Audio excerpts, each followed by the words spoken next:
안녕하세요. 저는 올해 딱 33살이 되는 여자입니다. 여기 계신 분들보다는 제가 한참이나 어린 나이겠죠. 제가 이렇게 사연을 보내게 된 이유는 지난날 저를 그렇게 괴롭히고 힘들게 했던 일들을 터놓고 이야기하고 싶어서입니다. 지금 아마 제 이야기를 들으신다면 여러분들께서는 무슨 그런 일들이 다 있어 하며 황당해 하실지도 모르겠습니다. 지금부터 그 이야기들을 한번 해보도록 하겠습니다. 이 이야기를 하기 전에 저에 대해 먼저 이야기를 해야 될 것 같네요. 저는 어렸을 때부터 조금 유복하게 자랐습니다. 아버지와 어머니께서 자수성가를 하셨기 때문에 모자람 없는 환경에서 저를 길러주셨거든요. 게다가 이남 일녀의 막내딸로 태어나 정말 많은 사랑을 받으며 자랐습니다. 그래서 세상 물정에 참 많이 어두웠던 것 같아요. 철도 없었고요. 그러니 그런 어리석은 선택을 했을 겁니다. 저희 부모님께서는 하고 싶다고 하는 것들은 전부 다 배우게 해주셨고 넉넉하게 저를 길러주셨습니다. 그렇게 온실 속의 화초처럼 자라왔던 저는 지금의 남편과 결혼하게 되었습니다. 이젠 전 남편이라고 해야겠네요. 이쯤 되면 다들 눈치를 채셨을 것 같네요. 사실 저는 한 번에 이혼한 경력이 있습니다. 이번에 사연을 보낸 이유도 사실 제가 이혼을 하게 된 것에 대해 이야기를 하기 위해 사연을 보낸 것입니다. 그래도 편의상 남편이라고 호칭을 부르도록 하겠습니다. 사실 남편과의 결혼을 하는 것 자체는 참 많이 힘들었습니다. 저희 친정에서 정말 머리에 띠를 두르면서 결사반대를 하셨었거든요. 어머니와 아버지뿐만 아니라 제 두 오빠들까지 말이에요. 그 이유는 남편이 자란 환경들 때문이었습니다. 먼저 시아버지께서는 병에 걸려서 입원 중이어서 그 밑으로 다달이 꽤 큰 금액의 돈이 들어가고 있었습니다. 누나가 셋이나 있음에도 불구하고 장남이라는 이유 하나만으로 금액의 전부를 남편이 부담하고 있었죠. 뿐만 아니라 홀로 계신 시어머니가 걱정된다는 이유로 남편이 혼자 모시고 살고 있었습니다. 누나들은 어쩌고 모시냐고 물었더니 다 결혼해서 남편이 모시는 거라고도 이야기를 듣게 되었죠. 그렇다고 시부모님 노후 준비가 되어 있기를 했냐 하면 그것도 아니었으며 결혼할 때 보태줄 수 있는 형편이기를 하냐고 하면 본인들도 허덕이는 형편이었습니다. 남편의 직업이라도 좋아 버는 돈이라도 많으면 모르겠는데 그것도 아니었죠. 그래서 모은 결혼 자금도 얼마 없었습니다. 상황이 그렇다 보니 친정에서는 뒷목을 잡으시며 귀하게 기른 막내딸을 시집 보내지 않겠다고 결사반대를 외쳤습니다. 저는 그런데 그 모든 것들을 감수하고도 남편이 너무 좋아서 결혼을 하고 싶었어요. 모두가 반대를 하는 데에는 이유가 있는 것인데 콩깍지가 무엇인지 그 당시에는 귀에 들어오지도 않았나 봅니다. 남편과 저는 그래서 계획적으로 사고쳐서 임신을 하기로 했습니다. 제가 얼마나 철이 없었고 부모님 가슴에 대못을 박았는지 다들 아시겠죠? 결국 아기가 찾아오게 되었고 저희 친정은 울며 겨자 먹기로 결혼을 허락했습니다. 임신을 하게 되었기에 결혼식을 서둘러서 진행해야 했습니다. 친정에서는 결혼을 허락하는 대신 더는 저를 자식으로 취급하지 않겠다고 선언하셨습니다. 그 말에 상처를 참 많이 받았지만 잘 사는 모습을 보여주면 마음을 푸실 거라 믿었죠. 부모님께서는 그래도 막내딸이라 그런지 화가 많이 나셨음에도 제게 어느 정도의 지원은 아끼지 않았습니다. 그 돈으로 결혼식을 잘 치렀고 아파트를 얻어 살기 시작했거든요. 물론 그걸 마지막으로 더 이상의 지원은 기대하지 말라며 단칼에 저를 끊어내려고 하셨습니다. 서운하지 않았다면 거짓말이겠지만 제가 한 짓들이 있었기에 부모님의 마음을 이해했습니다. 게다가 부모님 대신인 것인지 두 오빠들이 번갈아가며 제게 잘 지내고 있느냐고 연락을 해왔기에 시간이 약이라고 막연히 생각했습니다. 저는 늘 오빠들의 연락에 잘 지내고 있다고 대답을 했습니다. 하지만 아주 당연하게도 실상은 전혀 그렇지 않았습니다. 분명 결혼을 하고 난 이후 분가를 내서 누나들네 집으로 가신다고 하셨던 시어머니께서는 저희 신혼집에 눌러 앉으셨어요. 처음에는 당연히 나가 사시는 듯 했습니다. 하지만 하루가 멀다 하고 불쑥불쑥 찾아오기 시작하셨어요. 반찬은 이게 뭐니부터 시작해서 청소 상태를 지적하는 것은 물론이었습니다. 아침마다 남편에게 밥을 잘 차려주었는지 검사를 하기도 했었죠. 몇 번이나 남편이 제가 아침을 차려주면 사진을 찍었습니다. 처음엔 그 모습을 보고 제가 차려준 아침이라 저렇게 소중히 기억하려고 하는구나 하며 귀엽게 여겼어요. 그런데 이상하게 남편이 사진을 찍고 얼마 지나지 않으면 시어머니께 전화가 곧 걸려오더군요. 너 오늘 아침에 뭐뭐 차려줬니? 하면서요. 저는 워낙 거짓말을 할 줄 모르는 스타일이라서 차렸던 것 그대로 읊어주었던 것 같습니다. 그럼 이건 어째서 안 되고 저건 어째서 안 되고 잔소리가 시작이 되었었죠. 그 옆에서 남편은 밥만 잘 먹었고요. 이상하게 아침을 잘 차려준 날에는 전화가 없고 대충 차려준 날에만 전화가 걸려오니 이상하다 하긴 했습니다. 그리고 나중에 알았습니다. 남편이 아침 밥상머리에서 찍었던 사진들을 계속해서 시어머니께 전송하고 있었다는 사실을 말이에요. 남편은 제가 전화로 혼을 듣는 것을 보고 들으면서도 어떻게 제 앞에서 아무렇지 않게 밥을 먹었던 것인지, 시어머니는 그 후 제게 매일 새밥에 구첩반상을 요구했습니다. 우리 아들 몸 상한다고 하시면서 말이에요. 제가 홀몸이 아니란 것을 잊으신 듯 했습니다. 그뿐 아니라 저더러 시아버지 간병을 좀 하라고 하시더군요. 저는 사실 잘 나가는 대학병원의 간호사였습니다. 아이를 가지고 결혼을 하게 되면서 잘 나가던 간호사를 포기하고 시집을 왔었어요. 그런데 간병인들은 무식하니 믿을 것이 못 된다고 저더러 시아버지의 간병을 하라고 하시더군요. 제가 간호사였던 시절 때문에 제게 병간호를 맡기시는 듯 했습니다. 그런데 그때가 신혼 딱 2개월 차였습니다. 게다가 임신 초기이기도 했습니다. 제가 남편과 신혼기간을 얼마나 보냈다고 이러시나 했을 정도였으니 말 다 했죠. 그러나 그 부탁을 당연히 거절을 할 수가 없었습니다. 결혼한 지 고작 2달 된 새색시였으니까요. 그렇게 저는 제 결혼식에 아파 참석도 못한 시아버지의 똥오줌을 받아내야 했습니다. 당연히 스트레스를 받았고 힘들었습니다. 배가 너무 뭉치는 듯해서 병원에 갔더니 병원에서는 제게 절대 안정을 권유했습니다. 이러다 유산이 될 수 있으니 절대 무리를 해서는 안 된다고 하시더군요. 당연히 시어머니와 남편에게 그 이야기를 전했지만 아기 탓을 하며 꾀를 부린다고 오히려 제게 타박을 하셨죠. 남편은 말리기는커녕 옆에서 보고 있었고요. 그래서 결국 병간호를 제가 계속 이어나가게 되었습니다. 원래 제가 시집 오기 전까지는 간병인을 불러다 쓰셨고 그 외적인 부분에서는 시어머니가 병간호를 하셨다고 하셨습니다. 시어머니께서는 제게 시아버지의 병간호를 일임하시고는 아들 밥을 차려주어야 한다. 너희 빨래를 해결해야겠구나 하시면서 집에 간 김에 며칠 머무르겠다 하시며 신혼집을 들락날락하기 시작했습니다. 그러면서 기어코 저희 신혼집에 눌러앉아 사시기 시작하시더군요. 왔다 갔다 하며 시간이 아깝다고 핑계를 대면서 말이에요. 그때부터 시집살이가 시작되었습니다. 병간호를 하기 시작한 지 언 5개월에 들어섰을 때였습니다. 저는 정말 너무 힘든 하루들의 연속이었습니다.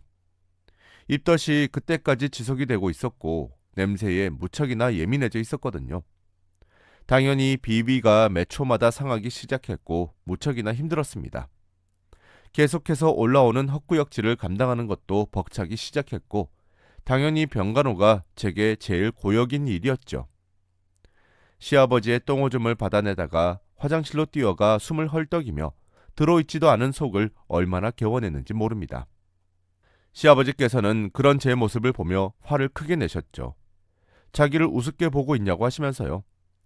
저는 더 이상의 병간호는 힘들 것 같다 판단했고 남편과 시어머니께 못하겠다고 말씀드렸습니다. 그랬더니 시어머니께서 제게 화를 내시더군요. 너 임신했다고 지금 유세떠니? 어? 지금 애 가졌다고 티내는 거야 뭐야? 어디 며느리 주제에 건방지게 한다 만다 결정을 네가 해. 남편은 그런 시어머니를 말려주지는 못할 망정. 그래 여보, 얼른 죄송하다고 말하고 당장 병원으로 뛰어가 하며 제 등을 떠밀었습니다. 저는 그날 울면서 다시 시아버지의 옆으로 돌아가야 했습니다.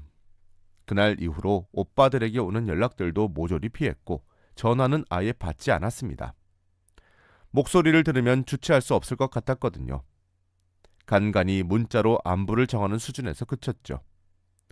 임신한 지 7개월이 되던 어느 날이었습니다. 결국 피가 비치는 것을 보게 되었고 그 기억을 마지막으로 정신을 잃었습니다.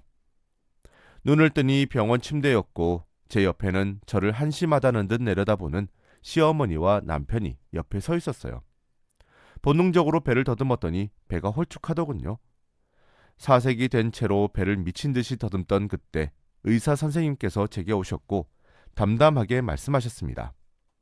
급하게 병원으로 이송되어 수술에 들어가 아이를 꺼냈으나 아이는 결국 세상을 떠나고 말았고 산모인 저조차도 많이 위험했었다고 이야기하시더군요.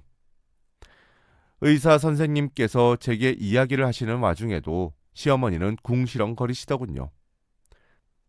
집까짓게 임신했다고 유세란 유세는 다 부리더니 에휴 한심한 것 같으니라고. 어디 할 짓이 없어 애를 그리 만들어? 에휴.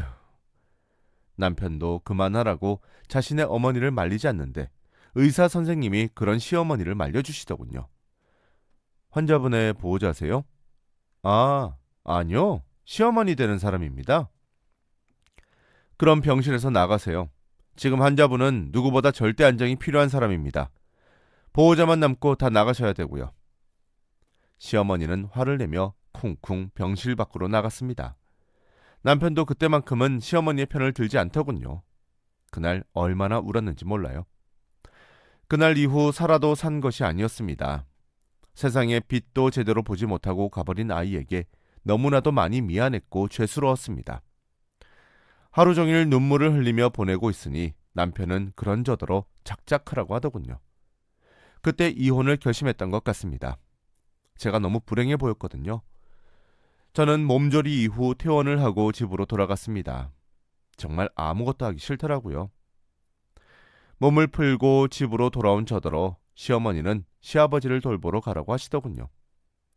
남편을 쳐다보니 그대로 저를 외면하고 방으로 들어가 버리더군요.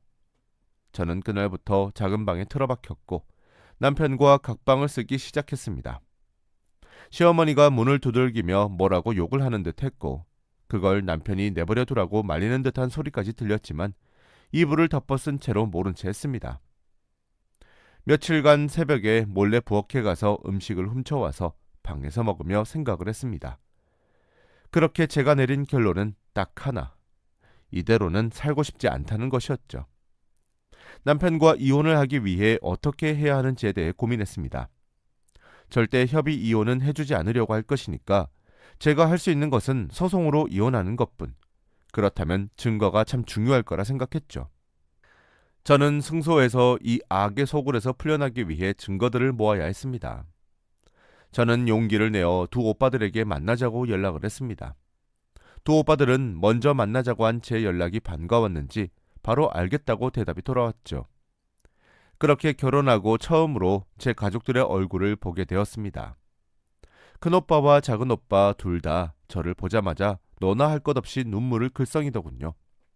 살이 왜 이렇게 빠졌냐고, 대체 무슨 일이 있었던 것이냐고 다그치듯 물으며 저를 꼭 안아주는데 그때 참 눈물샘이 고장이라도 난 것 마냥 눈물이 펑펑 쏟아지더군요.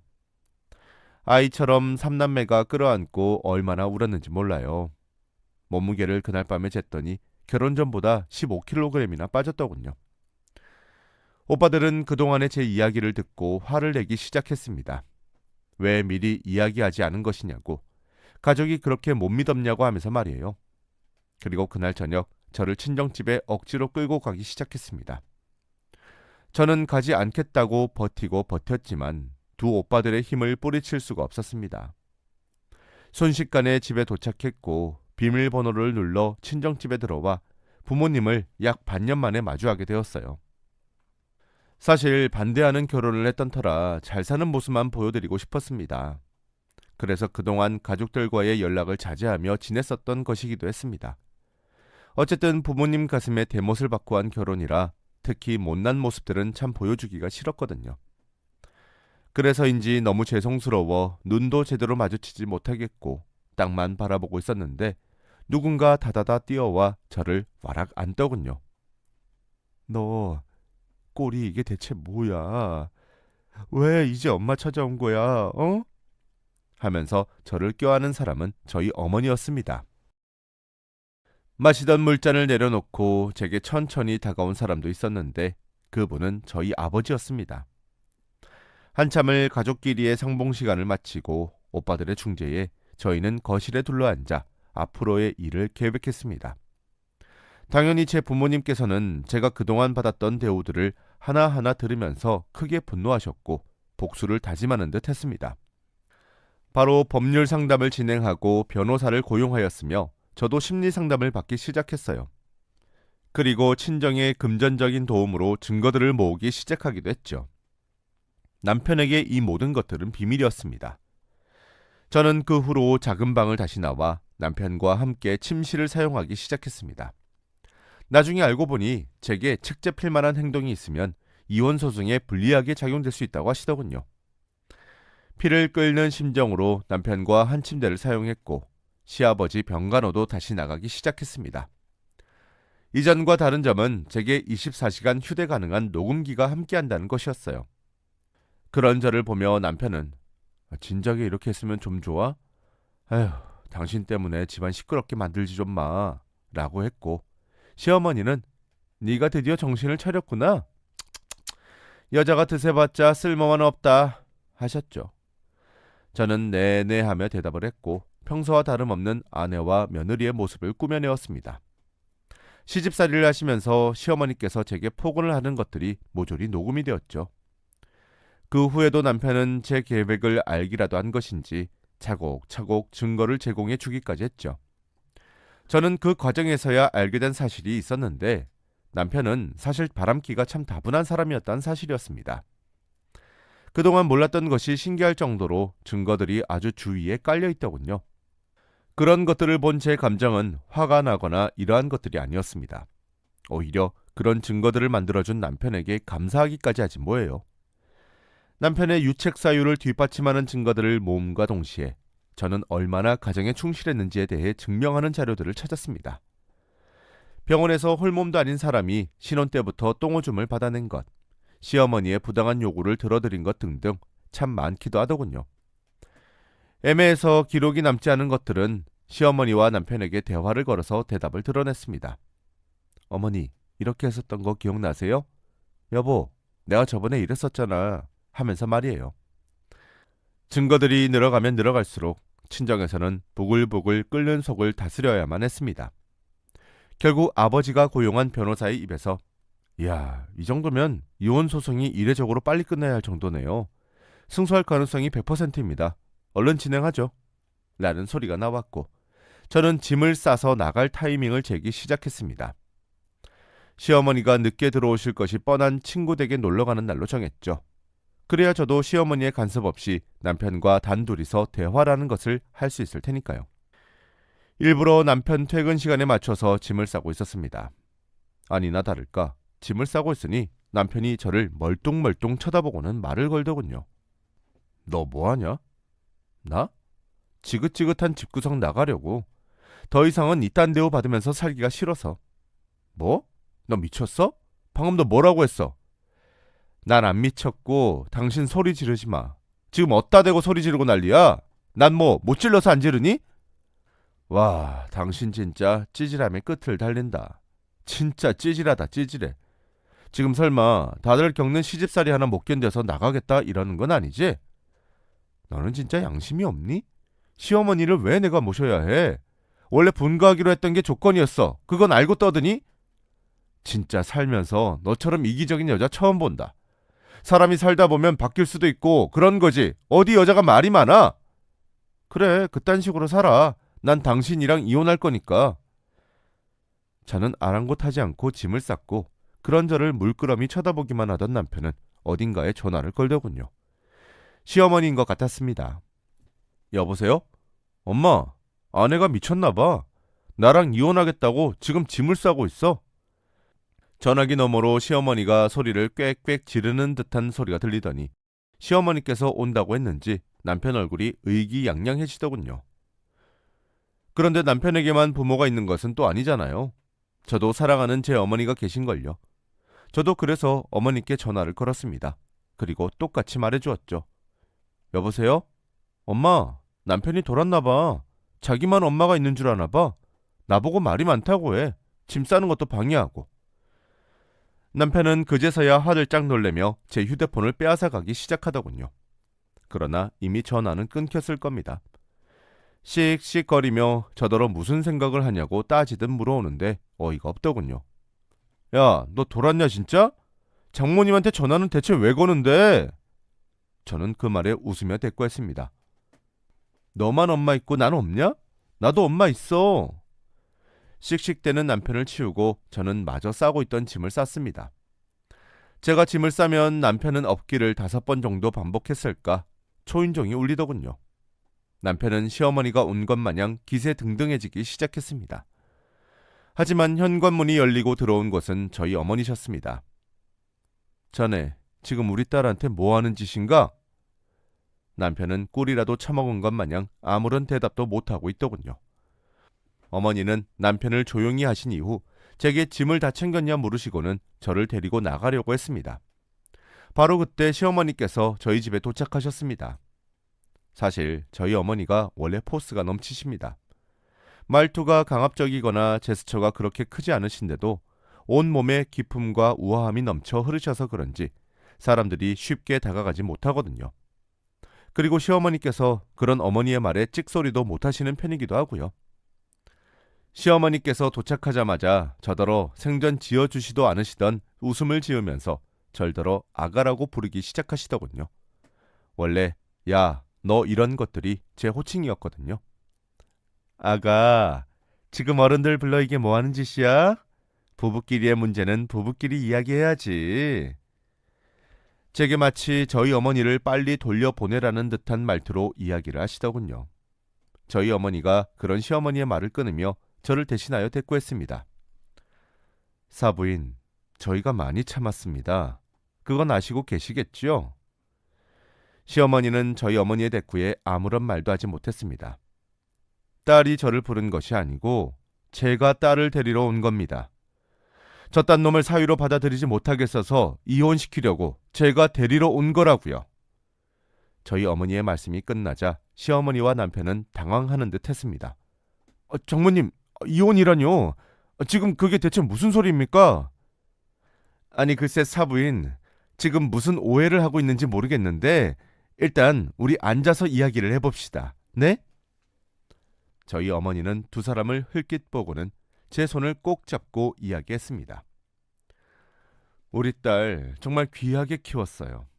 세상에서 귀한 것들 다 두르게 하면서 아주 금이야 오기야 하며 길렀던 내 자식이에요. 그런 애가 노후 준비도 제대로 된 직장도 무엇 하나를 봐도 우리 딸보다 나은 것 하나 없는 남자를 데려와 결혼한다고 했을 때 나랑 내 남편 심정은 하늘이 무너지는 듯 했어요. 그런데 뭐? 속도 위반? 내가 그것도 참고 넘겼단 말이에요. 남편과 시어머니는 아무런 말도 하지 않았습니다. 그런데 뭐? 스트레스로 인한 유산? 룸살롱? 네가 감히 우리 딸을 두고 바람을 피워? 그리고 사부인은 집이 없으십니까? 당신이 낳은 딸 셋은 어디다 두고 허구한 날 아들네 집에 얹혀 사십니까? 막말로 사돈 어른이 아픈 게 우리 딸 탓이에요? 왜 병간호를 자식을 넷이나 두고 왜 피 한 방울 안 섞인 내 딸이 하냐고? 눈 있으면 보세요. 어떻게 결혼하고 나서 살이 15kg이나 빠집니까? 저는 딸 데리고 나갈 거니까 비키세요. 당연히 협의 이혼. 절대 해주지 않을 거고 법대로 할 겁니다. 곧 이혼소장 날아올 거니까 소송 준비도 하시고.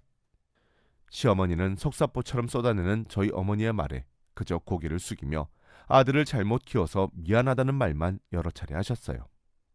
저희 어머니는 시어머니의 말에 대꾸해 주었습니다. 자식 교육 제발 그딴 식으로 시키지 마세요. 그럴 거면 결혼을 시키지 말든가 양심이 있으면 둘 중에 하나는 하란 말이에요. 그 후 어머니는 멋지게 저를 그 집구석에서 끌어내어 주셨습니다. 속이 진짜 얼마나 후련했는지 모르겠습니다. 친정으로 돌아오자마자 바로 이혼 소송 준비에 들어가기 시작했습니다. 당연히 남편과 시어머니는 친정을 매일같이 찾아오며 저를 괴롭히기 시작했습니다. 이혼하지 못하겠다 울며 불며 매달리더라고요.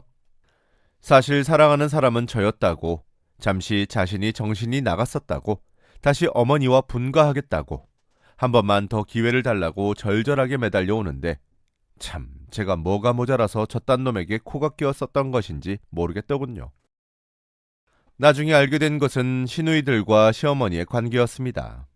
어쩐지 처음 결혼할 때부터 뜨뜻미지근한 느낌이었고 결혼 이후에도 시누이들이 셋이나 있는데 터치가 별로 없어서 의아했었는데 알고 보니 시어머니의 아들 사랑이 너무 과해서 딸 셋과는 거의 절연을 한 사이라고 하시더라고요. 아들을 가지기 위해 딸을 셋 낳은 케이스였던 거죠. 저는 이혼 소송을 하면서 시어머니에게도 정신적인 위자료를 요구하는 소송을 함께 걸었습니다. 제가 24시간 들고 다녔던 녹음기에 녹음된 내용들이 증거로 채택이 되면서 수월하게 승소했습니다. 그간 제게 과하게 며느리 도리를 요구했다는 점, 시집살이를 시켰다는 점, 애초에 분가하겠다는 말을 제대로 지키지 않은 점에 있어 시어머니 측 과실이 꽤나 크게 인정이 되었고 제게 2천만 원의 위자료를 지급하게 되었습니다. 뿐만 아니라 남편과의 소송에서도 저는 승소를 할 수 있었습니다. 저는 법정 싸움을 하기 전 남편과 불륜을 저질렀던 술집 여자에게 찾아갔고 한 가지 거래를 제안했습니다. 제 이혼 소송에 있어서 불륜했던 사실을 밝히며 증언을 해준다면 상간녀 소송도 전부 다 하지 않겠다고 말입니다. 하지만 제 말을 들어주지 않는다면 상간녀 소송 또한 진행해서 아주 제대로 인생을 부셔버리겠다고 경고했었죠. 다행히 상간녀였던 술집 여자는 제 말을 따르기로 했었고 그렇게 남편의 불륜의 증거는 빼도 박도 못하게 되었습니다. 남편에게 유책 사유가 크다고 인정이 되었고 혼인 파탄의 기여도 또한 크다고 판정을 받게 되었습니다. 재산 분할은 결혼을 한 지 얼마 지나지 않았던 시점이었기 때문에 크게 딱히 할 것이 정해져 있지 않았고 남편이 제게 3천만 원의 위자료를 지급해야 한다는 판결을 받게 되었습니다. 그렇게 아주 힘들게 이혼을 하는 데에 성공하였습니다. 그리고 지금 현재 아주 행복하게 인생을 살아가고 있습니다. 간호사는 커리어만 포기하면 어디든 먹고 살 수 있더라고요. 저는 이제 옛날만큼 커다란 목표나 하고 싶은 성취 같은 것은 없어요. 다만 제가 훗날에도 계속 행복하게 살아가길 바랄 뿐이죠. 전 남편과 전 시어머니는 저에게 아직 위자료를 다달이 분할해서 납부하고 있습니다. 전 남편의 회사에 내용 증명을 보냈더니 품위 유지에 대한 항목에 위반해서 지방지역으로 좌천을 당했다고 하더라고요. 그래서 남편은 지금 진주 쪽으로 일을 하고 있다고 하더라고요. 시어머니는 시아버지가 이곳에 계셔서 따라가지도 못하시니 모자가 생리별을 하게 되었네요. 참 얼마나 고소한지 모르겠습니다. 여기까지가 제 긴 이야기였습니다. 제 이야기를 끝까지 들어주셔서 정말 감사합니다. 여러분들도 뭔가 아니란 것을 깨달았을 때 하루빨리 그곳을 뛰쳐나오길 바랍니다. 저는 이제 부모님 말씀을 가슴에 새기며 다시 제2의 인생을 한 번 더 살아가려고 합니다. 감사합니다.